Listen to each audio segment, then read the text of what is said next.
Yes, now we'll be starting our Diti Vinasa Krama 308 asana sequence. So let's join our hands in Namaskar Mudra in front of our heart center. Slowly inhale deeply as we chant the Sadguru Vandanam. Nityanandam Param Sukhadam Kevalam Jnanamurtim Dvandvatitam Gagana Sadrusham Tattvamasya Ekam Nityam Vimalamachalam Sarvadhi Sakshibhutam Bhavatitam Trigunarahitam Sadgurum Tam Namami. Now we'll be chanting Shiv Moola Mantra 11 times internally. I'll be chanting outside for all of us. Om Ham Ham Shivaya Namaha. Om Ham Ham Shivaya Namaha. Om Ham Ham Shivaya Namaha. Om Ham Ham Shivaya Namaha. Om Ham Ham Shivaya Namaha. Om Ham Ham Shivaya Namaha. Om Ham Ham Shivaya Namaha. Om Ham Ham Shivaya Namaha. Om Ham Ham Shivaya Namaha. Om Ham Ham Shivaya Namaha. Om Ham Ham Shivaya Namaha. Now we perform Tattva Achmanam, the ritualistic cleansing. Let's place our hands in Gokarna Mudra and take one udhani of water and place it on the right palm. Now, the moment you hear the word Swada, sip the water into the mouth. Om Advatatam Shodhayami Swada. Om Vidyatatam Shodhayami Swada. Om Shivatattvam Shodhayami Swada. Now wash your hands.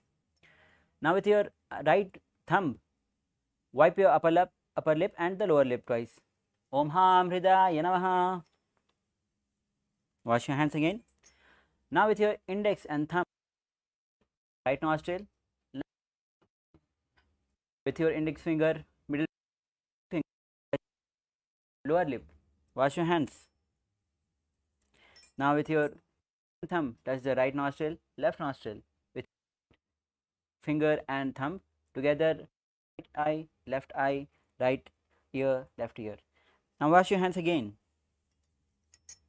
With your index and with your little finger and thumb together, touch the navel center, your chest, left chest, with all the fingers together, touch the for the head, right shoulder, and the heart center. Now wash your hands. Now we'll be performing the Sankalpa. Let's clasp our hands and place it on the right knee. Om Mamopata Samasta Duritashaya Dwara Bhagu Shri Nityananda Paramashiva Prityartham Shri Nityanandeshwari Paramashiva Shakti Sameta Shri Nityanandeshwara Paramashiva Prityartham Cha Shubhe Shobhane Muhurte Adya Brahmanaha Dutiya Paradhe Shri Shvetwaraha Kalpe Vaivasmanvantare Ashtavinshyatame Nityayuge Prathame Pade Jambu Dvipe Bharatvarshe Bharatkhande Meroho Dakshine Pashve पूर्णारोग्युक्त दुर्गात योगिक शरीर सिद्ध्यर्थम परमशिव शक्ति आविष्कारार्थम नित्यानंद योगाभ्यासम करिष्ये. Now wash your hands. Om Apabrisha.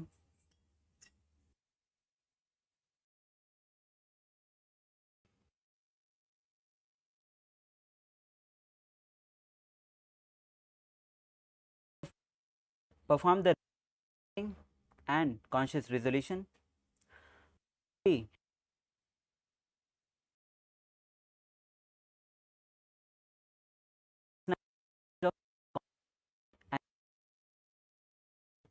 Kailasas Nitya. Now the component is asanas. Asanas are basically this comfortable seated posture which brings ease to body, which brings balance and rest. Then one can easily enter into the deeper states.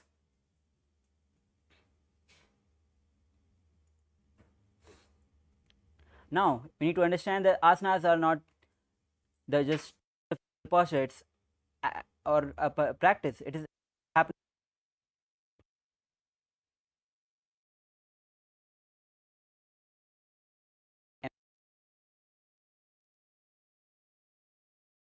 Nityananda Yoga is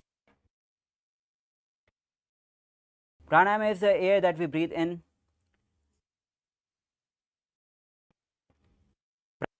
Go in with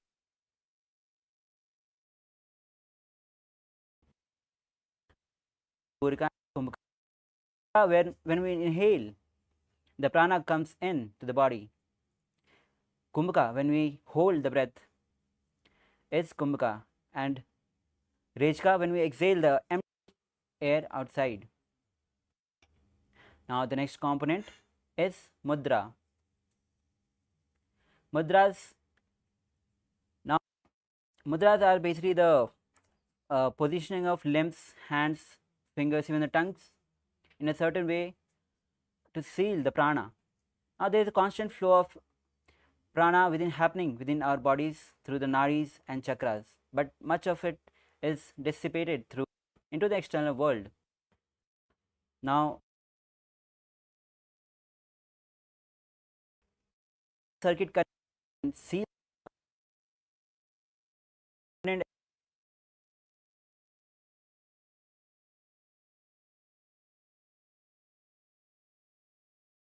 conducive to the active maintenance of a state of contraction and pressure in the body by us is bandhas. Initially it is practice and eventually it happens or occurs naturally.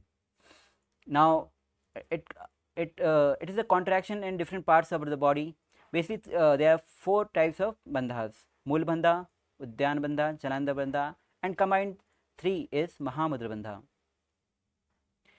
Now the next component is karnas. Now performing karnas puts us in the state of high awareness into our body, aligning it to the cosmic geometry. In the Nasti Shastra, there are 108 karnas revealed by Paramashivoham himself, which includes the synchronized movements of hands, fingers, limbs. Now, the next component is visualization in the science of yoga. Context and intentions are everything. Why we body matters. For whatever intention of the body, that experience will be delivered to us. That's why in Kailasa and Nityananda Yoga, we maintain the space of yoga as a direct connection between Paramashiva and us. Now each asana has got strong visualization of that asana which are directly meditated upon different gods, goddesses, different creature, living beings, animals, and when we visualize each of these forms, the energy of that experience gets settled into our body in each posture. Now the next component is japa. Japa is the internal chanting of mantras with the visualization of it rotating around the throat in a circular way, allowing us to feel the mild vibration of that mantra. The next component is chanting. Now mantra is a Sanskrit word which describes the sacred utterance, sound, syllable, single word, or a group of words. It has a capacity to hold the spiritual powers with or without synatic or literal meaning.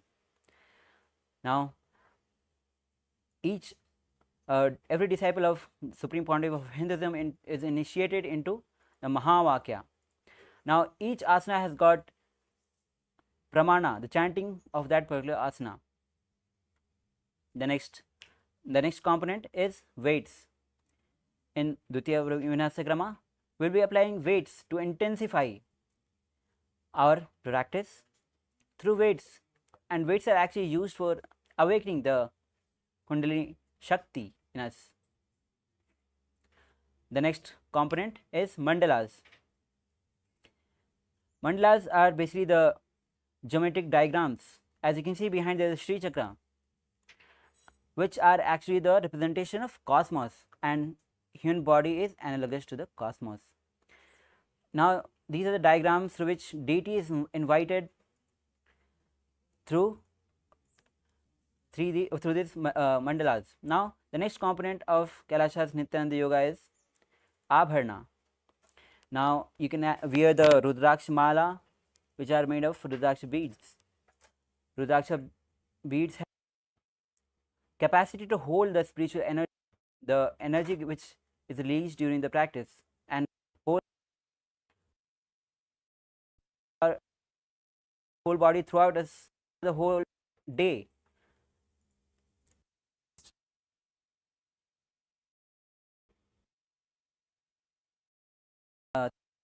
Science from the tradition. Sacred herbs. Now we'll be with us during the practice. First is Vibhuti or the sacred ash on places, kumkum on the third eye, turmeric on the temples. Now, as we have quickly had a little glance Nityananda Yoga, let's start our session with Asana. Now bring yourself in a seated posture with legs in a cross-legged position, which gives you ease. Now head and spine in a straight line. Now with index and thumb together in Bindu Mudra, place the hands in on the respective knees. The Kumbhaka is Samana Kumbhaka, where you visualize the heat or the flame rising up along the spine towards the navel center. Now engage Mahamudra Bandha, which is Mool Bandha, Udyan Bandha and Jalandhar Bandha all together. Mool Bandha is when you press up the pelvic muscles.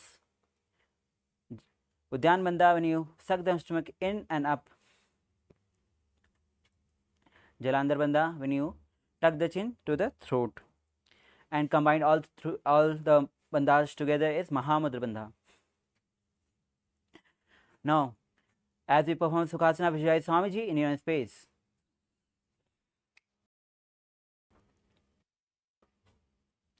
तत्सुखासनमृत्युक्तम् अशक्तस्तत्समाचरेत् आसनं विजितं येन जितं तेन जगत्त्रयम्. Now slowly release all the three bandhas. The next asana is Parvatasana. Now bring the legs Padmasana. Hands in front of the heart center in Namaskar Mudra and raise it above the head. Elbows are straight. Engage Mahamudra Bandha, the Japai Shoham, and as you visualize Mount Kailas in your inner space. अथ वक्ष्ये महादेव पर्वतासनमङ्गलं यत्कृत्वा स्थिररूपी स्यात् चक्रादिविलोपनम्. Now relax. Now the next asana is Halipavasana. Now as you sit with the soles of the feet together. Now legs extended forward. Now bring the interlace the fingers at the back. Lean forward, place your forehead on the ground behind the heels. Engage Mahamudra Bandha as you visualize Swamiji in your inner space and gaze to the nose.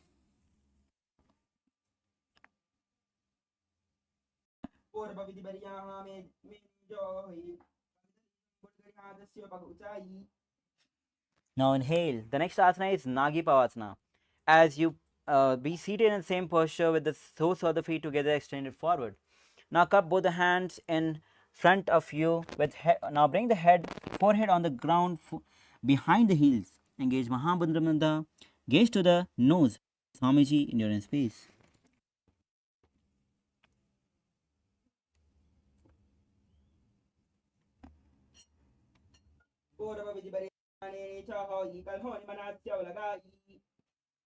Inhale. The next asana is Kokilasana. Now bring both the hands in Prana Mudra with index and middle finger and little finger and ring finger touching the thumb. Now hold the big toes of the respective leg and extend the legs straight up. Then cross the legs into Padmasana. Lean forward, place the elbows down on the ground, engage Mahamudra Bandha as you visualize Swamiji in your inner space. अतान्यदासनं वक्ष्ये येन सिद्धोपविन्नरः अकस्मात् वायुसञ्चारं कोकिलाख्यासनेन च. Now stand one ankle on the knees. Hold the opposite elbows. Now engage Mahamudra Bandha. Gaze to the nose and circle the arms clockwise and then anti-clockwise direction. Visualize Swamiji in your inner space. गोड़ा बाबा पादकी आशुमाहिनी सोय दशरण को बार लौदा परिकुल्प समोय पामुपादुको महिलो बहरो कुल्प जुजान तापरि गोड़ा दतिकी आंक जहाँ बार ललीटान. Inhale, relax. Now the next asana is Gajasana. as you place both the hands down and lips high. Now, scoop the head down and forward, engage Mulbandha or Dhyanbandha, visualize elephant in your inner space.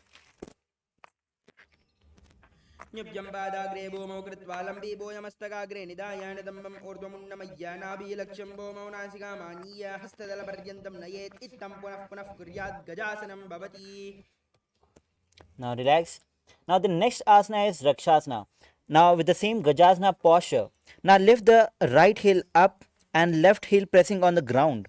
Now engage Mulbandha or Dhyanbandha as you press the right heel down and lift the other heel. Alternatively switch the position of the legs, performing Rakshasana. एकैकं पादमाकुञ्च्य गजासनं कुर्यात् वृक्षासनं भवति. Now slowly inhale and rise up. Now the next asana is Vaishasana as you stand tall on the big toes.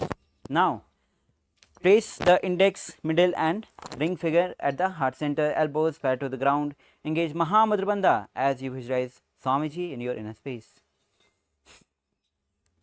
केशेन पादयुगलं बद्ध्वा तिष्ठेत दोमुखः अथवा ईशावक्षे यत् कृत्वा सत्यवान् भवेत्. Now lower the heels down. We'll be performing our first karna, which is Urdhva Janu Karna. Now bring the legs in Aramandi, which is heels together, toes apart at 45 degree, knees bent. Now bring both the hands at the heart center. Now we'll be simultaneously moving the legs and hands across the body on the sides and heart center and then on the ground. Repeating on the other side. Make sure that even your fingers are following the movement. Now relax. The next asana is Balalingasana. As we stand on the left foot, bring the right knee to the chest, hold the knees with interlaced fingers in Sarvashankari Mudra, outside in. Now visualize you are catching a baby. Engage Mahamudra Bandha, visualize as you perform Balalingasana. एकं जानोरस्य आलिङ्ग्य स्थातव्यं बाललिङ्गनं भवति. Now relax. The next asana is Padmasana. Now as you still stand on the left foot, at the back of the buttocks, holding it with both the hands. Now head in a straight line, engage Mahamudra Bandha as you visualize Swamiji in your inner space. स्थित्वैकस्मिन् पादतले कराभ्यां वेष्टयेत् तनुं पृष्ठे संस्थाप्य यत्त्वेन पादपीडनमासनम्. Now the next asana is Natarajasana. As you still stand on the left foot, bring the right foot and hold it with the right hand at the back. Kick and pull the left at the back. Lean forward, left hand in the Bindu Mudra. Visualize Lord Nataraja in your inner space. उत्तानपादं क्रौञ्चं च मरीचिं वीरभद्रकं नटराजं त्रिकोणं च सुप्ताङ्गुष्ठप्रसारणे. Now relax. The next asana is Balalingasana on the other side. As you stand on the right foot, bring the left knee to the chest, holding it in Sarvashankari Mudra, interlaced outside and engage Mahamudra Bandha. Visualize yourself carrying a baby. एकं जानोरस्य आलिङ्ग्य स्थातव्यं बाललिङ्गनं भवति. Relax. Now left foot at the back of the buttocks. Hold it with both the hands. Head and spine is straight. Engage Mahamudra Bandha. Visualize Swamiji in your inner space. स्थित्वैकस्मिन् पादतले कराभ्यां वेष्टयेत् तनुं पृष्ठे संस्थाप्य यत्त्वेन पादपीडनमासनम्. Inhale. Now the next asana is Natarajasana. As you bring the left foot and hold it with the back left hand and kick and pull at the back. Lean forward, right hand in Bindu Mudra, straight. As you visualize Lord Nataraja in your space, performing Natarajasana on the other side. उत्तानपादं क्रौञ्चं च मरीचं वीरभद्रकं नटराजं त्रिकोणं च सुप्ताङ्गुष्ठप्रसारणे. Now we are moving to the next second karna, which is Ardhanarishwara karna. Now bring the legs again in Aramandi. Now place the right toe on the ground behind the left feet. Heels high. Now bring the left hand at the heart center. Right hand to the nose and swing it like a pendulum. Few times.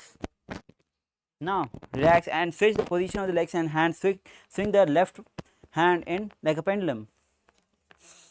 Now relax. Now we will be moving to the skeleton dance. Now visualize yourself as a pure bones and start shaking the body without any following any particular pattern. Just shake your body intensely. Just shake all across the yoga mat. Just shake your body. Keep your eyes closed. Feel the intensity within you. Now relax. Take a long deep breath. Now the next asana is Tadasana. The next is Karna, which is Katichina Karna. Now again stand Aramandi, which is heels together, toes apart at 45 degree. Now bring the hands at the back, palms facing backward. Now twist on the right side, opening the hip and the palm. Now on the other side, alternatively opening on the both sides. Now relax. The next asana is Tadasana. As you stand on the big toes, bring both the hands at the top of the head, palms facing each other. Make sure the head elbows are straight. Engage Mahamudbandha, the Paramashivoham, as you visualize palm tree in your inner space. गौनौ tadasana विभेदकान् विनोत्तानं सदा कुर्यादन्तर्वत्नीव दिप्रियात्. Relax. The next asana is Uttanasana. Now, as you stand tall, place both the hands on the ground side of the legs. Bring the head to the knees. Engage Mahamudra Vijay Swamiji in your inner space.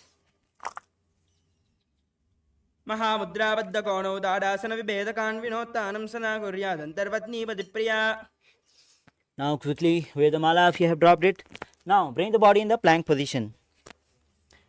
Now the next asana is Tarakshasana. Tuck the chin to the chest and start rotating the head on the left to right, visualize Swamiji in your inner space. गजासनवस्थित्वा मस्तकं वारं वारं दक्षिणकुक्षं सव्यकुक्षं नयेत् तरक्श्वासनं भवति. Now slowly lower your body down. The next asana is Bhujangasana. Place both the palm on side of the chest, toes facing at the back. Now lift the chest up with the support of the lower back. Now open the mouth wide in performing Bhujangri Mudra. Visualize snake in your inner space. अङ्गुष्ठनाभिपर्यन्तम् अधो भूमौ विरिञ्जसेत् कराभ्यां चितरां धृत्वा ऊर्ध्वशीर्षः पणिवहि. Now the next asana is Savasana. As you bring the body in the plank position, bring the right knee to the chest and then back, left knee to the chest, repeating this sequence again and again alternatively on both the sides. Visualize Swamiji in your inner space. गजासनसंसितौ जानद्वयमाकुञ्च्य वारं वारं कर्तव्यं सुशासनं भवति. Now relax. The next asana is Rathasana. Now bring the right foot between the hands. Now visualize chariot space as we jump and bring the left leg in the between the hands and jump alternatively, switching the position of the legs. गजासनसंसितौ एकैकं पादं पुरोमार्गेण भ्रामयित्वा कर्तव्यं रथासनं भवति. Now relax. The next asana is Veerabhadrasana. As you bring the right leg front, toes facing forward, left leg at the back, palms facing sidewise. Now lean forward, bring the left knee at 90 degree. Bring both the hands above the head, palms facing each other, elbows are straight. Engage Mulabandha or Dhyanabandha as you gaze to the third eye. Visualize Lord Veerabhadra in your inner space. वासिष्ठमतकौण्डिन्यं मूर्धकुक्कुटमेव च अष्टावक्रमदोत्तानं मयूरं सेतुबन्धनम् उत्तानपादं क्रौञ्चं च मरीचं वीरभद्रकं नटराजं त्रिकोणं च सुप्ताङ्ष्ठप्रसारणे. Now relax. Now as we switch the position of the legs, now left leg at the front, knee bent at 90 degree. Hands over the head, palms facing each other. Gaze to third eye. Engage Mulabandha, Udyanabandha and visualize Lord Veerabhadra in your inner space. वासिष्ठमदकौण्डिन्यम् ऊर्ध्वकोक्कुटमेव च अष्टावक्रमतोत्थानं मयूरं सेतुबन्धनम् उत्तानपादं क्रौञ्जं च मरीचिं वीरभद्रकं नटराजं त्रिकोणं च सुप्ताङ्गुष्ठप्रसारणे. Now relax. Now we'll be moving on to the next karna, which is now the next asana is Vrikshasana. As you bring the right leg on the inner thigh of the left, place both the palms in the Namaskar mudra and raise it over the head, elbows straight. Visualize yourself as a tree. Engage Uddiyana Bandha, Mool Bandha. वामोर्मूलदेशे च यां यं पादं निधायतो तिष्ठेत्तु वृक्षवद्भूमो वृक्षासनमिदं विदुः. Now relax. The next asana is Garudasana. As you bring the right foot on the opposite thigh, place both the palms in Namaskar mudra in front of heart center. Engage Mulbandha and visualize Lord Garuda in your inner space. गरुडासनमावक्ष्ये येन ध्यानं स्थिरं भवेत् सर्वदोषात् विनिर्मुक्तो भवति हमाबली एकपादमुरो बद्ध्वा एकपादेन दण्डवत् जङ्घापादसन्धिदेशे ध्यानव्यग्रं व्यवस्थितम्. Now we'll be performing Vrikshasana on the other side. As you stand on the right foot, bring the left foot on the inner thigh. Place both the hands in Namaskar mudra and raise it over the head. Engage Mulbandha, Uddiyana Bandha, visualize tree in your inner space. वामोर्मूलदेशे च यां यं पादं निधायतो तिष्ठेत् वृक्षवद्भूमो वृक्षासनमिदं विदुः. Relax. Now the next asana is Garudasana. Bring the left foot on the opposite thigh. Hands Namaskar mudra at front of heart center. Visualize yourself as Lord Garuda as you engage Mulbandha, and the pranayama is Sahaj Kumbhaka pranayama. गरुडासनमावक्ष्ये येन ध्यानं स्थिरं भवेत् सर्वदोषात् विनिर्मुक्तो भवति महाबली एकपादमुरो बद्ध्वा एकपादेन दण्डवत् जङ्घापादसन्धिदेशे ध्यानव्यग्रं व्यवस्थितम्. Now relax. The next asana is Trikonasana. As you place the right foot in front, toes facing forward, left at the back, feet facing sideways. Now bring both the palms parallel to the ground. Lean forward. Place right palm on the ground with finger touching the ground. Left palm towards the sky. Gaze towards the sky as you visualize triangle in your space, performing Trikonasana. उत्तानपादं क्रौञ्जं च मरीचं वीरभद्रकं नटराजं त्रिकोणं च सुप्ताङ्गुष्ठप्रसारणे. Inhale. Now switch the position of the leg. Now bring the arms parallel to the ground. Lean forward. Towards the sky. Visualize triangle in your space, performing Trikonasana on the other side. उत्तानपादं क्रौञ्जं च मरीचं वीरभद्रकं नटराजं त्रिकोणं च सुप्ताङ्गुष्ठप्रसारणे. Rise up. We'll be moving on to the next karna, which is Nikutaka karna. Bring the legs in Aramati. Hands in front of the heart center. Left palm below, right palm up facing each other. Raise the right knee, right heels. Now switch the position of the legs and heels simultaneously, performing Nikutaka karna. Now relax. As we move on, the next asana is Angushtasana. As you sit with the toes tucked, bring the perineum on the heels, knees together, palms together at the front, in front of heart center. Now we'll be performing the new pranayama, which is Bhramari Pranayama, where we inhale like a male bee and exhale like a female bee. The japa is Savasana, visualize Swamiji in your inner space. कबन्धासनमित्याहो गोरक्षासनमेव च अङ्गुष्ठमुष्टिकं ज्ञेयं ब्रह्मपरासादितं तथा. Now the next asana is Saurasana. As you bring the right front toes facing up, hands in Varamudra, where the fingers are touching the ground and palms facing forward. Gaze visualize Swamiji in your inner space.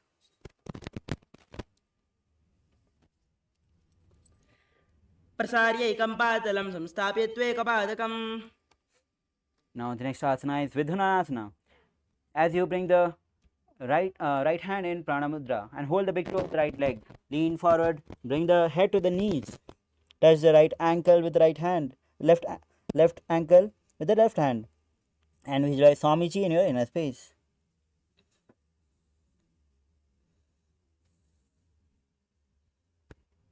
गुल्पस्थितौ पादमेकं प्रसार्य तद्पादाग्रं संस्पृशेत् तत्करेण गुल्पं चान्यं धारयेत् तत्करेण दूनं पीठं चाभिषेत् शोभयत्र. Inhale. Now bring the left leg in front, toes facing up, hands in Varamudra, repeating Savarasana on the other side.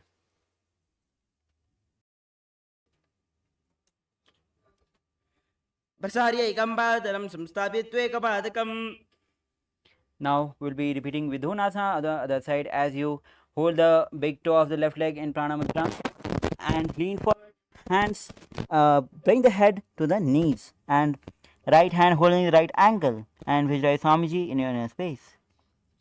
गुल्पस्थितौ पादमेकं प्रसार्य तत्पादाग्रं संस्पृशेत् तत्करेण गुल्पं चान्यं धारयेत् तत्करेण दूनं पीठं चाभिषेत् शोभयत्र. Rise up. Next asana is Brahmajurankush asana. As you sit with toes tucked, perineum on the heels. Create a little gap between the knees. Gaze towards the ground between the gap of the legs. Place the back palm on the knees. Engage Mool Bandha, Jalandhar Bandha. The Japai Sadashivoham as you visualize Swamiji in your inner space. दो पनापानि होय वैसे एरी दो गुदानि वैसे गौरभगदल्यांकी माहिनी आय समाहे राशे मिली. Slowly inhale. Now the next asana is Kapilasana. As you place both the knees on the ground with toes stuck on the ground and still perineum on the heels, knees wide apart. Place both the hands on the respective knees. Gaze to the nose. Visualize Sage Kapilamuni in your inner space as you engage Moolbandha and Udyanbandha. उभय भगतली समटहरा वेतन को माहिली core मिलावे पनापानि हुकड़ होय वैसे एरी दो जोनी निवेसे गोड़ा दो वो भूमि लगावे समशरीरणी का ठहरावे हस्त दो वो गोड़ा परिदाशे नासा दृष्टि अतल करिदाशे. Now relax. The next asana is Bhadra Gorakhasana. With the same seated posture, switch the gaze to the third eye. Engage Moolbandha, visualize Swamiji in your inner space. दो वो भगतली संबुड़ करे कोर वारली भू परितरे कोर वारली राखे सेता परिमूल द्वार डिगबे से गोड़ा पीड़ी भू परिदाखे हाथ दो वो गोड़ा परिदाशे दृष्टि त्रिकुटी मध्य जुटाने ताकव गोरख भद्र बकाने. Now the next asana is Suryasana. Now as you bring the soles of the feet together, knees wide apart and off the ground. Now bring the index finger and thumb together, fingers wide apart in Padma Mudra and raise it above the head. Gaze to the gap between the palms. Visualize Lord Surya in space as you engage Moolbandha and Udyanabandha. एरी दो गुदातरियाने पनापानि बैठक बनिटाने गोड़ा जंग other करे रहे आड़े balm इसी विदगहे दो वो बुजान बुजिसा पसाने कमल स्वरूप अंगुलीटाने पवचा मद चित्र बुरिटाने चित्र विके पुनि दृष्टि जुआने. Now relax. Place the feet on the flat on the ground, perineum on the heels. Now bring the palms on the respective knees. We will be performing Mandukasana. Now gaze to the third eye. Roll the tongue up on the roof of the mouth in Manduki Mudra. Visualize frog in your space as you try to catch the nectar of immortality dripping from Sahasrara chakra into your frog tongue. पातलो पृष्ठदेशे अंगुष्ठेद्वेष संस्पृशे ज्ञान युग्मं पुरस्कृत्य साधयेन् मंडुकासनम्. Now the next asana is Uttana Mandukasana. Now with the same seated posture, bring the hands at the back, hold the opposite shoulders, engage Moolbandha, Udyanabandha, gaze to the third eye, perform Manduki Mudra, visualize frog in your inner space. मंडुकासन मध्यस्थं कूर्पराभ्यां धृतं शिरः एतद्वेकवदुत्तानम् एतदुत्तानमण्डुकम्. Relax. The next asana is Simhasana. As you cross the ankles at the back, place both the hands on the knees. Now gaze to the nose, visualize lion in your space and open the mouth wide and stick out the tongue and exhale forcibly. दक्षिणं सव्यकल्पेन दक्षिणे देकरं हस्तौ दुजानो संस्थाप्य स्वाङ्गुलीश्च प्रसार्य च व्याक्तवक्त्रो निरीक्ष्यः नासागरं सुसमाहितः सिंहासनं भवेदेतत् पूजितं योगिभिः सदा. Now relax. The next asana is Bhadrasana. Now as you sit with the soles of the feet together at the back, now bring the perineum on the heels. With both the hands in Pranayama Mudra, hold the big toe of the opposite legs. Engage Mool Bandha and Jalandhar Bandha. Visualize Swamiji in your inner space. गुल्बौजभषणस्यादः सीवन्यः पार्श्वयोन्योक्षिपेद्युत्क्रमेण समाहितः पादाङ्गुष्टौ कराभ्यां च धृत्वा च पृष्ठदेशतः जालन्धरं समासाद्य नासाग्रं सुसमाहितः भद्रासनं भवेदेतत् सर्वव्याधिविशापहम्. Inhale. Now, as we move on, the next asana is Kakabhusandi Asana. Place both the feet on the ground, squat on the feet, knees apart, wrap the hands around at the back, hold interlacing the fingers at the back.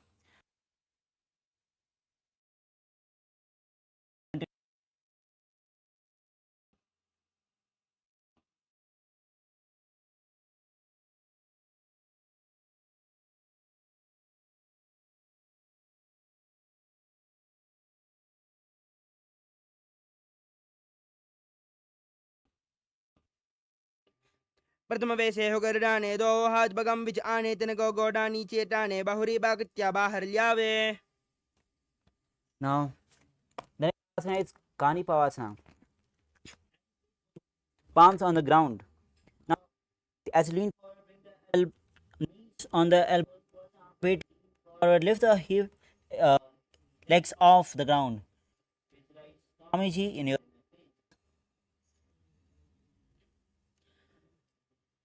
आसन Gaughan आशी दुषदा होई तो आशी होई. now Kapilasana. Now and bring the forehead on the ground. Lift the hip high and straight the gaze to the nose, which is in your inner space. शीशी शीशा धरती डेकी बगदो Mileva ऊंचा गुगरे बगदली आकाश दिशन मुशराशे दो हाथा की हदेली दो वो बाशत्या धरती टेकौ दृष्टिनासा Agra. Slow body down. The next asana is Parshvamayurasana. Now, as you place both palms on the ground in front, twist on your right side. Now, elbows, place it on the left knee and thighs, hips. Lean forward. Balance the body as you extend both the legs outside. The third eye, visualize peacock in your inner space. The Kumka is Reshka Kumka Pranayama. मयोरम दंडवत् कुर्यान् मायोरम दंडनामकं कुर्यान् मायोरम पार्श्वाभ्यां मायोरपार्श्वनामकम्. Now, we will be performing Parshvamayurasana on the other side as you twist on the left side. Now, elbows on the right knee and lean forward. Legs balance and legs extended outside sides. Gaze to the third eye. Visualize peacock in your inner space. मयोरम दंडवत् कुर्यान् मायोरम दंडनामकं कुर्यान् मायोरम पार्श्वाभ्यां मायोरपार्श्वनामकम्. Nice. Slowly lower it down your body. Ganathaasana. Bring the body in. Now right foot from outside. Gaze to the third eye. Visualize Lord Kalabhairava in a space. आसन Gaughan पीठी जाई. Right leg at the back. Right, left leg between the hands outside. आसन Gaughan पीठी जाई.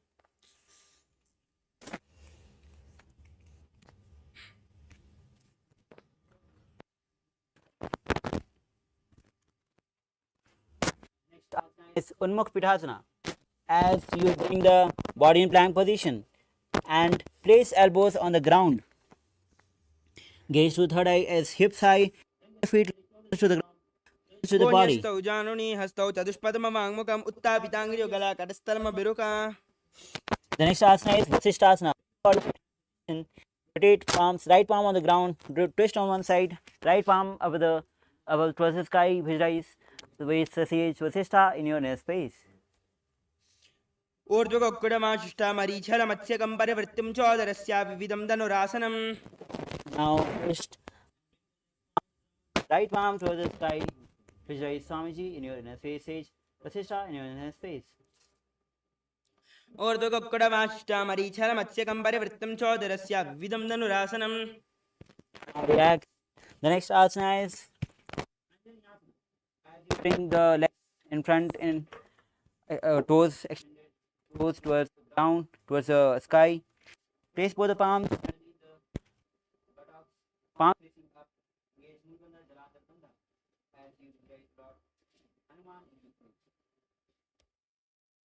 दो करके ube हथेली को रुमाली मेले बेली सो आगाने बुबरिदा शे महाने अंगुली मिलिरा शे अंगुष्टची दासा करे 300 उबे सपा करे Paschimata. Hands in Pranayama mudra, which is with holding big toes of the respective leg with the index middle finger, other two fingers are touching the thumb. Lean forward, Maha, as you visualize Swamiji in your inner space. जानो परिललाटं दो पश्चिमं दानमुच्यते येन प्रकारेण सुखं दार्यं च जायते Rise up. The next asana is Ugrasana. Keep between the legs. Now, interlace the fingers. Lean forward, head to the knees, engage Mahamudra and visualize the goddess Kali in your inner space. स्वपानिभ्यां दलं दत्त्वा जानो परिशिरोऽन्यसेतासनो ग्रमिदं प्रोक्तं भवेदनलदीपनं देहावसानहरणं पश्चिमोत्तानसम्यकं य एतदासनं श्रेष्ठं प्रत्यहं साधयेत् सुधीः वायुः पश्चिममार्गेण तस्य सञ्चरति ब्रुवम् Then asana is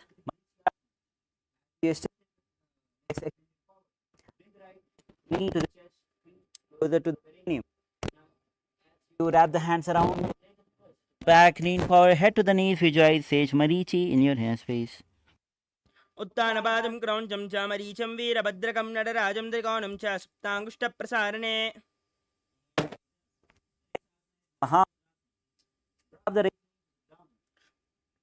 And as you lean forward, hold the foot with both hands, head to the knee, engage Mahamudra Bandha in Swamiji in your face, Mahamudrasana. Mahamudra प्रवक्ष्यामि तान्त्रेऽस्मिन् मम वल्लभेयां प्राप्य सिद्धा सिद्धिं च कपिलाद्या पुरागताः Rise up.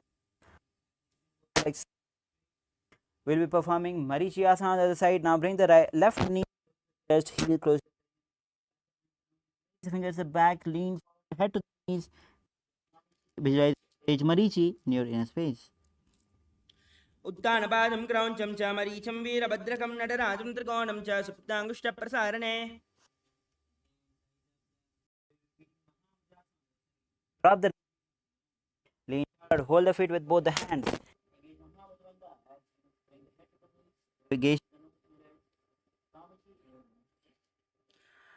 महामुद्रा प्रवक्ष्यामि तान्त्रेऽस्मिन् मम वल्लभेयां प्राप्य सिद्धा सिद्धिं च कपिलाद्या पुरागताः Inhale. Udrasana. As you bring the soles of the feet together, heels close to the perineum. Interlace the fingers in front of the feet. Gaze to the third eye. Visualize Swamiji in your inner space as you engage Mulabandha. गुल्बोधविषणस्यादः सीवन्यवार्षयोन्योक्षिपेत्पादपार्श्वेदपाणिभ्यां दृढं बद्ध्वा सुनिश्चलम् Now the next asana is Gwali. Together, extended forward. Heels apart. Place engage.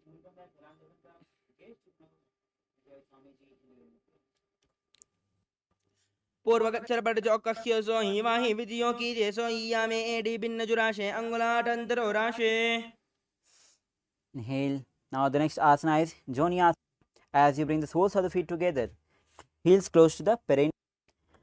And now hold both the soles of the feet with both the hands.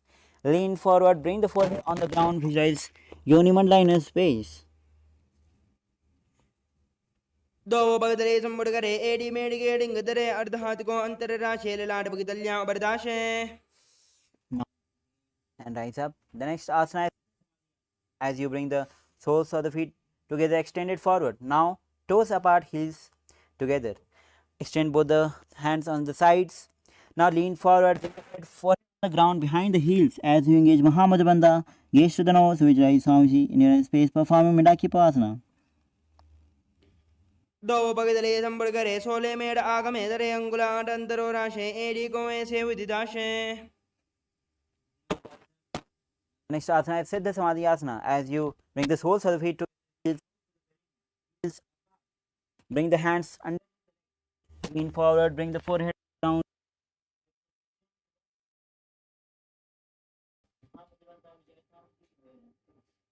दो बगदली संबुड़ करे सोले made आग में दरे अंगुलाट अंतरो राशे जी कुएं से विदिदाशे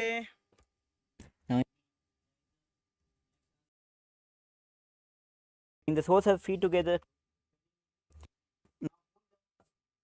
with both the hands and open and gaze to the toes. Vijay Swamiji in your inner space. दो बगा की एड़ी धरती मकी बामेट लगावे बगदली माहिली कौर अंगूठा की सदी सूदी छोड़े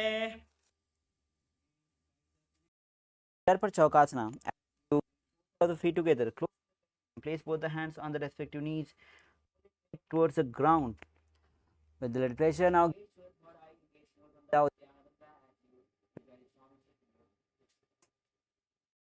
दो बगदली संबुड़ दारे आगाने कर जार पसारे गोड़ा बूसो लगदा राशे हाथ दो वो गोड़ा परिदाशे Bhairavasana.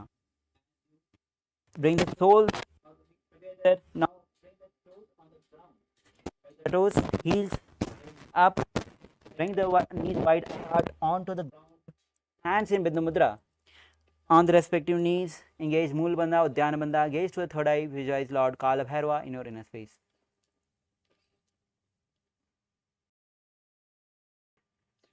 बुल्पौ संपीड्य चान्योन्यं विक्रमेणोदितं शनैः जान्वो पार्श्वदौ हस्तौ दण्डवद्भैरवासनम् Now relax your asana is Samanasana. As you bring the left heel close to the perineum and hold the right foot with both the hands and bring it close to the chest. Gaze to the third eye as you visualize Swamiji in your space. Paramashivoham. समानासनमावक्षे सिद्धमन्त्राद साधनादेकपादमरो दत्वा गुह्योन्यल्लिङ्गवक्त्रके एतद्वीरासनं नाथ समानासन सम्यकम् इत्याकृत्य जपेन्मन्त्रं धृत्वा वायुं चतुर्दरे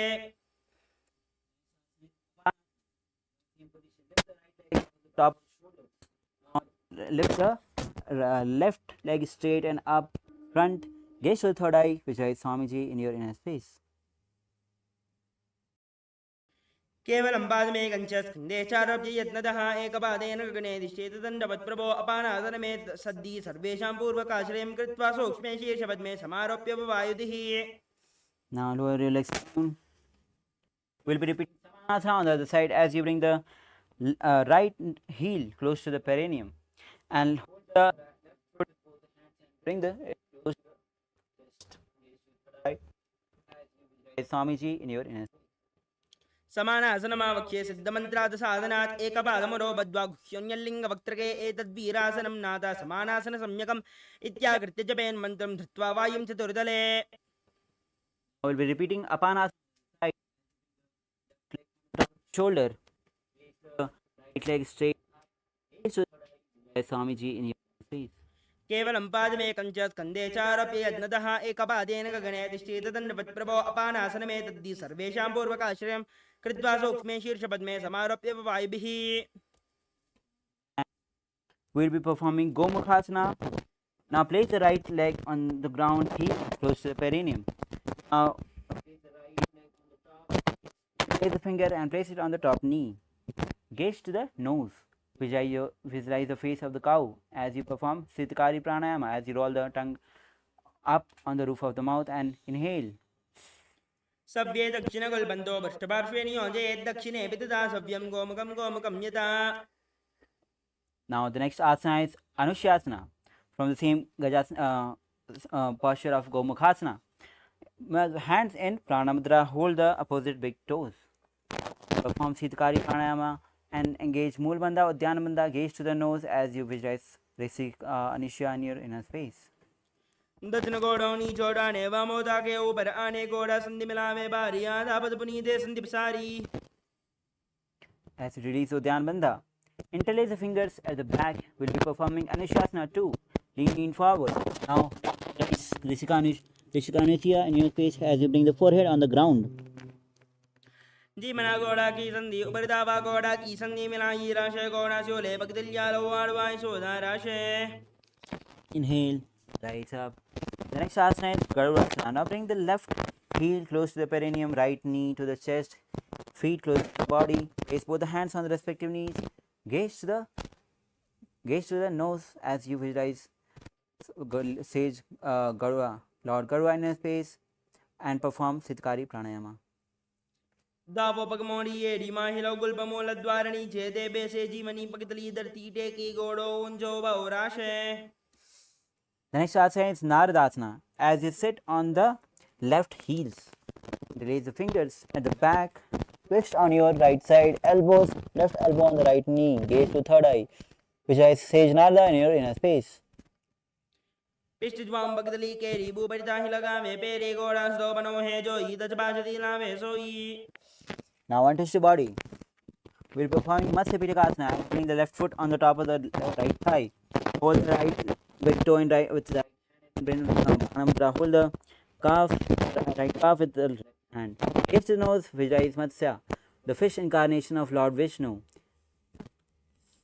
women वामाङ्गुष्ठन्दो गृहीतं मत्स्यपीठकं योनि वामेन सम्पीड्य मेढ्राज परिदक्षिणम्. Now relax. The next asana is Gomukhasana. Place the right leg on the ground, heel close to the perineum. Left leg to the top, interlace the fingers and place it on the top knee. Gaze to the nose, visualize cow in your space, engage Mulbandha. The japa is Om Nityananda Om as you perform Siddhkari Pranayama. सव्ये दक्षिणकुलबन्धो पृष्ठपार्श्वे नियोजये दक्षिणे पितदा सव्यं गोमुखं यथा. The next asana is Anushasana. From the same Gomukhasana posture, hands in Prana Mudra. Hold the big toes of the opposite leg. As you gaze to the nose, perform Siddhkari Pranayama and then perform Mulbandha, Udyanabandha, visualize Rishika, Anisha in your hand space.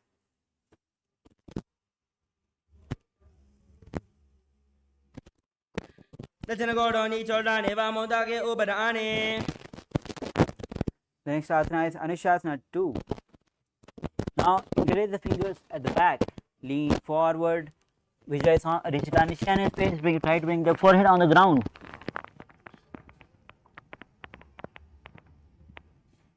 जीमना गोड़ा की संधि ऊपर दावा गोड़ा की संधि मिलाई राशे गोड़ा सियोले पगदल्या लवाड़वाई सुधाराशे. Slowly rise up. The next is Garudasana 2. As you place the right leg on the ground, heel to the perineum. Left knee close to the chest, hands on the respective knees. Gaze to the nose, visualize Lord Garuda in space as you perform Siddhkari Pranayama. दावो पगमोड़ी ये रीमा हिलो गुलबमोल द्वारणी छेदे बेसे जीवनी पगतली धरती टेकी गोड़ो उंचो बहुराशे. Now relax. The next asana is Naradasana. Now place the perineum on the heel of the right leg. Interlace the fingers at the back. Twist on your left side. Elbows on the left knee. Gaze to third eye. Visualize Sage Narada in your inner space.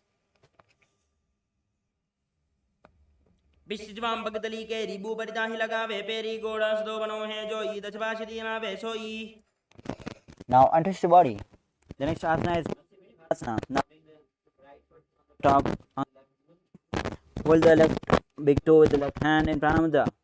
Now gaze to visualize Matsya, fish incarnation of Lord Vishnu in your inner space.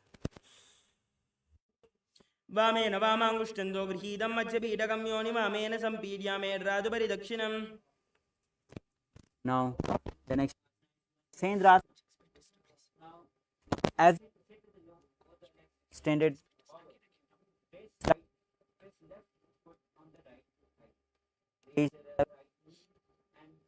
the right side, left elbow on the right knee, hands on the ears, right hand at the back, gaze to third eye,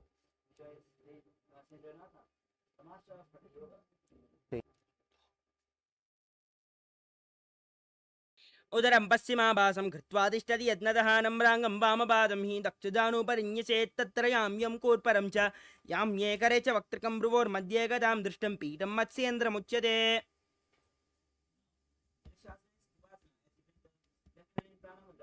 toe of right leg. Now right hand on the ears.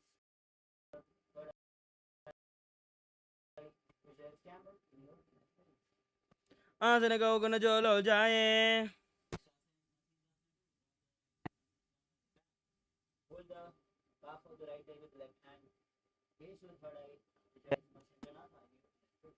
मत्स्येन्द्रपीठं जडरप्रदीप्तं प्रचण्डरुक्मण्डलकण्डनास्त्रम् अभ्यासितकुण्डलिनी प्रबोधं दण्डस्फिरध्वं हि ददाति पुंसाम्.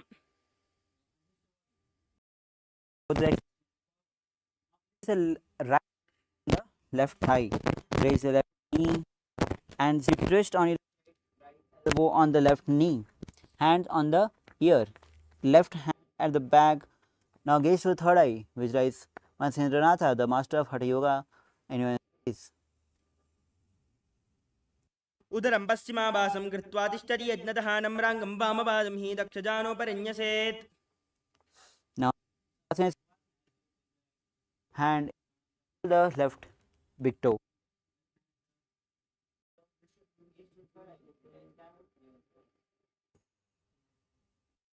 आसन गौगुण जोलो जाए. Be performing Matsyendrasana 2 as you gaze to the third eye, visualize sage Matsyendranatha in your inner space. मत्स्येन्द्रपीठं जडरप्रदीप्तं प्रचण्डरुक्मण्डलकण्डनास्त्रम् अभ्यासितकुण्डलिनी प्रबोधं दण्डस्फिरध्वं हि ददाति पुंसाम्. Now untwist your body. The legs into Padmasana. Now place both the hands on the respective knees, gaze to the nose. Engage Mahamudra Bandha, perform Sitali Pranayama and visualize yourself as Lord Shiva. आसनं द्विविधं प्रोक्तं पद्मं वज्रासनं तथा ऊर्ध्वोरुपरिचेत् दत्ते उभे पादतले यथा पद्मासनं भवेदेतत् सर्वपापप्रणाशनम्. Now slowly release all the three bandhas. The next asana is Padmasana 2. With the same posture of in Padmasana, now hands in Pranayama mudra holding the big toe of the opposite leg. Visualize yourself as Goddess Parvati, consort of Shiva, as you perform Sitili Pranayama, gazing to the nose. उत्तानौ चरणौ कृत्वा ऊरु संस्थोपरि यज्ञतः ऊरुमध्ये ततोत्तानौ पाणी कृत्वा तु तादृशौ. Now relax. The next asana is Kukkutasana. Now place the legs still in the Padmasana. Place both the palms on the ground between thighs and calf. Now lift the off the ground. As you gaze to the nose, visualize Swamiji in your inner space. पद्मासनं सुसंस्थाप्य नार्वोर्कोरन्तरे करौ निमेष्य भूमामाशिष्टे द्योमस्तकुक्कुटासनः. Slowly lower the body down. Now the next asana is Baddha Keki Asana. As you still seated on the Padmasana, now stand on the hands in front, palms facing towards the body. Lean forward. Now bring the elbow side of the navels. Now lift the knees off the ground. Visualize Swamiji in your inner space.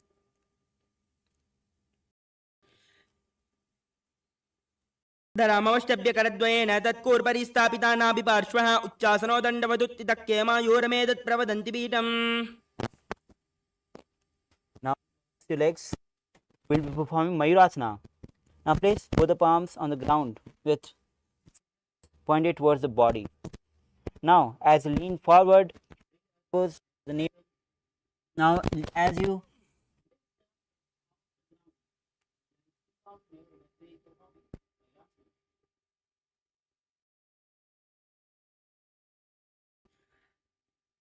अथ पक्षे महादेव मयूरासन उत्तमं भौमौ निपात्य स्वौ द्वौ कूर्परोपरि देहकं कूर्परोपरि संस्थाप्य सर्वदेहं शिराश्रयः केवलं हस्तयुगलं निपात्य भुवि शुश्रितः. relax from the center. Lower your body down. Extend the feet on the sides. Release the fingers and the back. Forehead on the ground. Visualize crocodile in space as you perform Makarasana.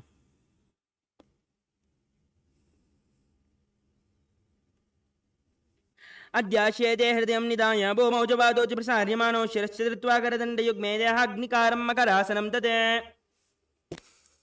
Now the next asana is Salabhasana.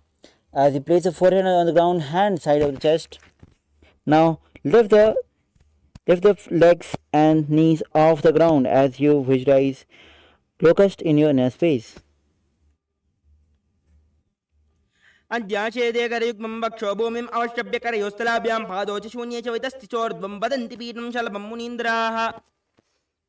Now the next asana is Ustrasana.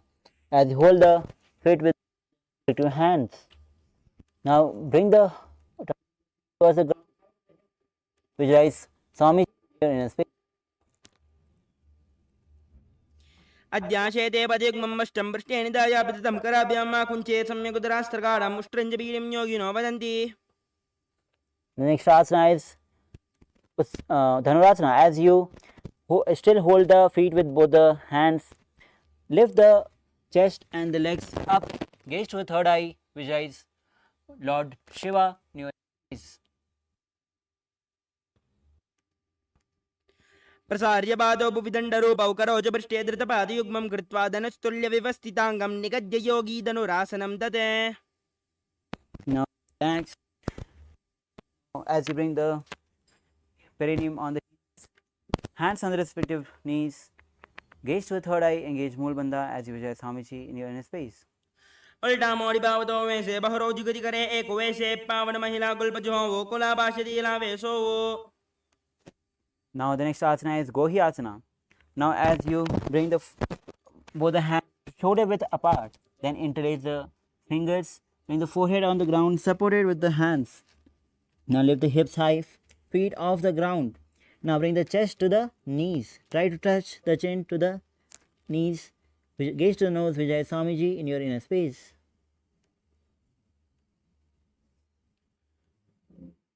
दो हाथ की कहून जो ये पुनि काले जाने दो ये विष्टियंगुर्यांगी पुनदानो वे सब ले वो परिटानो.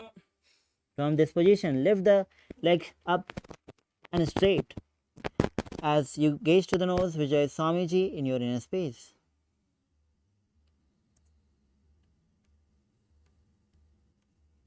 विपरीतं मण्डलं च द्विदैव विहितं हिनः दण्डासनं द्विधा प्रोक्तं विपरीतोपवेशने. Slowly lower your body down.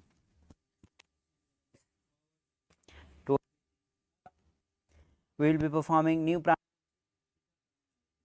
rabbit fair. Now the next asana is Fodhyasana. And lift the legs up straight. Bring the head to the knees and perform Bhasika Pranayama, visualize Swamiji in your inner space. दो हाथ बाहराने गोड़ाधरे काकसीटाने अंगुष्ठपिंडली लगदाधरे चरणों पे आकाश दिशि करे. Now relax. The next asana is Parighasana. As you bring the legs at 45 degrees extended forward straight. Now bring the hands holding the opposite shoulders back. Gaze to the third eye. Perform Bhasika Pranayama. उत्तानशयनं कृत्वा पादौ मिलित्वा प्रसार्याणि तं बम्बोमो स्पृश्यात् स्ताभ्यां गन्धरां बद्ध्वा कुम्भकं कृत्वा तिष्ठेत् परिघासनं भवति. Now relax. The next asana is Naukasana. Bring the legs again at 45 degrees, hands parallel to the ground. Gaze to the third eye, visualize both in your space. उत्तानशयनं कोर्पराभ्यां भूमिं ममष्टभ्यः हस्तौ नितम्बं निधाय शिरः रोजङ्गां पादान् दण्डबद्धारयेत् नौकासनं भवति. Asana is to bring the soles together and hands underneath holding the with interlaced finger. Now bring the feet close to the chest, gaze to the nose as you visualize Lord Rudra in your space performing Bhasika Kumbhaka Pranayama, rapid exhalation of air outside. पकदलीय सम्मुडगरिहातस्य भगौचायि भगाकाङ्गोडादौ लेवो परनीतानि कालवे. Now relax. The next asana is Unmukh Pitasana. 2. As you bring the soles of feet on the ground, knees raised, lie down, bring the fingers behind the heels. Now lift the hips high. Engage Moolbandha, Uddiyana Bandha. Gaze to the nose, visualize Swamiji in your inner space. ऊर्ध्वे च जानुनी कृत्वा शवेत्वोर्ध्वमुखं तथा उत्थाप्य हस्तौ तिष्ठेत्तो पीठ उन्मुखनामके. Slowly lower your body. Extend the legs and hands. Relax the whole body. Slowly inhale. Visualize every single part of the body are separated as you have